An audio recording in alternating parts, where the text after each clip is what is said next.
Even more spoilers have been revealed for KeyForge's 6th set, Winds of Exchange, and these are some of the craziest ones we've seen yet.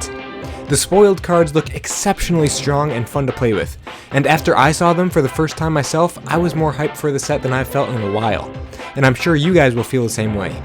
Without further ado, let's take a look. Now, the first set of spoilers comes from the most recent article posted on Ghost Galaxy's new KeyForge site, keyforging.com. The article announces that Ghost Galaxy has launched a crowdfunding campaign on Gamefound for Winds of Exchange. If you want more details on that, I'll provide a link to the article in the description below. But alongside this news was an image showing 3 spoilers, a card for Brobnar, Equidon, and Mars. Let's start with the Equidon one first, a brand new action card called Generous Offer. It reads, play, destroy a friendly creature. If you do, steal 2 Ember. This effect is absolutely insane. Stealing 2 Ember off a play ability is pretty wild, comparable to the effects of something like Ronnie Wristclocks or Sea Urchin's Evil Twin. And the cost of destroying a friendly creature isn't even that harmful half the time. As we've seen in Mass Mutation, destroyed triggers can play into a deck's game plan in some pretty integral ways, and I'm sure we'll see that to an extent in Winds of Exchange as well. Generous Offer also clocks in at a common, meaning we'll potentially see it in multiples, unless of course it's restricted to 1 per deck like Library Access was back in the day. The new Brobnar card is Vow of Blood, enhancing 2 damage icons. You get an Ember for playing it, and it reads, play, deal 2 damage to each damaged enemy creature. Like any card that relies on creatures having damage on them already, such as Misery Exploit or Cleansing Wave, Vow of Blood won't always do much, and may just be a dead card sometimes, besides the Ember Pip. But on other occasions, Vow of Blood could do a lot of work, finishing off smaller creatures and putting extra damage on bigger creatures, making them that much easier to take out later down the road. It's also really nice seeing new cards that provide bonus icons. With Vow of Blood providing 2 damage pips, it may make it a little easier to set up for an effective play using that card, especially if 1 or both of those damage pips show up on Vow of Blood itself. The last card spoiled in the article is a new Mars creature, Ironix Rebel. Some of this card's text is cut off by Generous Offer, so we don't see quite exactly what it does or what power it has. We can tell that it has Deploy, and that it has something to do with each of his neighbors, potentially upon a play or reap effect. We also can't tell what kind of neighbors Ironix Rebel readies, although it could be he only readies neighboring Mars creatures, which would match well with the very self-centered theme Mars has historically had. Whatever he does, he looks to be an exciting new addition to the ranks of Mars creatures, and it's also neat that he's one of the Martian rebels, with the flavor text for the revolution. The next set of spoilers comes from Ghost Galaxy's KeyForge booth at GenCon 2022. At their booth, there was a reel playing that showed off a number of spoilers exclusively for the compacts of Equidon. Since we only have a couple images of the spoiler reel, a few of the cards are cut off, but for many of them, we can piece together what they say, and for others, the entirety of the card shows up on screen. First up, we've got a new rare action card called Corner the Market. It reads, play, during your opponent's next turn, they cannot play cards, and each time they discard a card from their hand, they make a token creature. Okay, so this effect is ridiculous. It's almost like the opposite of Skippy Timehog, where you could play cards but not use them, where in this case you can still use them but not play any. So the opponent can still use their board, and they also have the benefit of making a token creature whenever they discard a card, so they can still expand their board. That all makes sense when you're up against another Winds of Exchange deck, since they'll have a certain token creature to make when Corner the Market is played against them.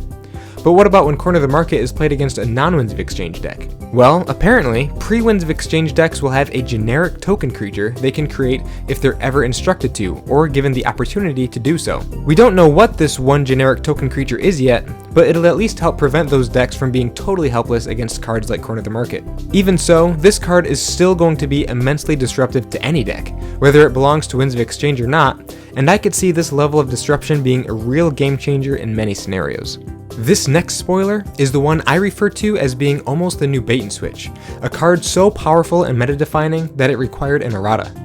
Just like bait and switch, this card is a common, and it's called Closed Door Negotiation, reading, play, your opponent draws a card, steal 1 Ember. If you do, and your opponent still has more Ember than you, trigger this effect again. So it's essentially the pre-errata bait and switch, but your opponent gets to draw a card for every Ember that's stolen from them, to balance it out a little.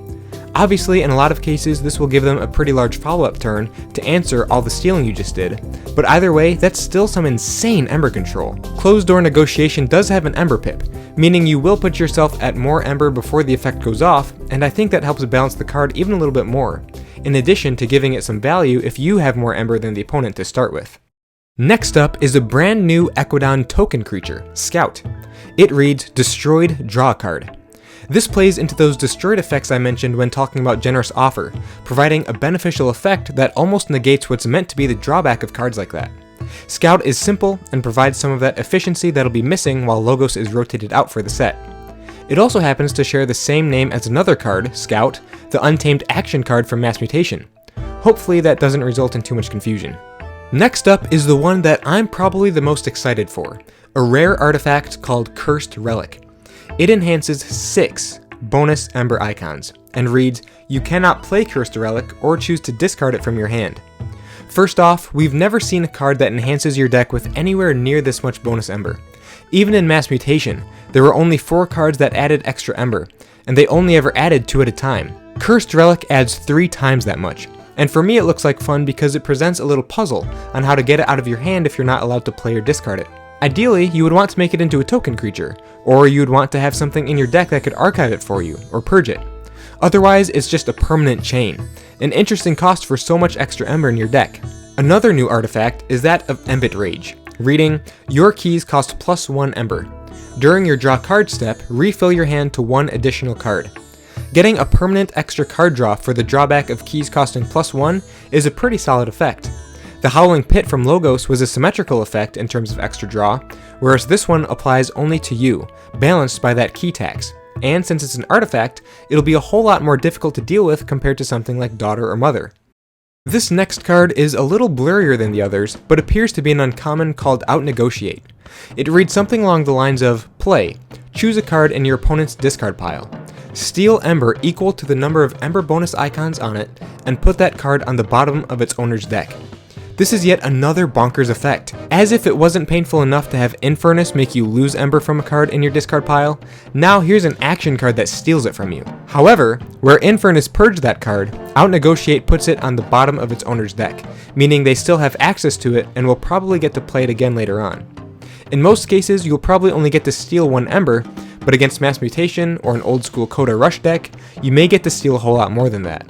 Notice you only get to steal for each bonus Ember icon on the card, so it differs from cards like Mindfire in that way. The last spoiler for today was the hardest to make out because it seems to have showed up on opposite ends of the reel as it played through, but we were able to splice the 2 halves together to form Flea Market. It's yet another rare card, an artifact that reads, Action. Look at a random card in your opponent's hand. You may give your opponent 1 Ember. If you do, play that card as if it were yours. This is actually a really neat effect. You get to judge for yourself whether that card will help you or not in your current situation. And if it will, great, you can pay the Ember to play it like it's yours. But if not, you can choose not to pay and continue on your way. And those are all the spoilers for today. They all look super exciting and fun to use, the Ecodon ones in particular. From these spoilers, we're beginning to get at least a bit of a feel for the complex of Ecodon and their identity. While Ecodon seems to be shouldering some of the roles Shadows and Logos played in the past, they simultaneously have a cool theme of their own mixed in, which seems to be that of trade, that of exchanging one thing for another, which we see in these spoilers.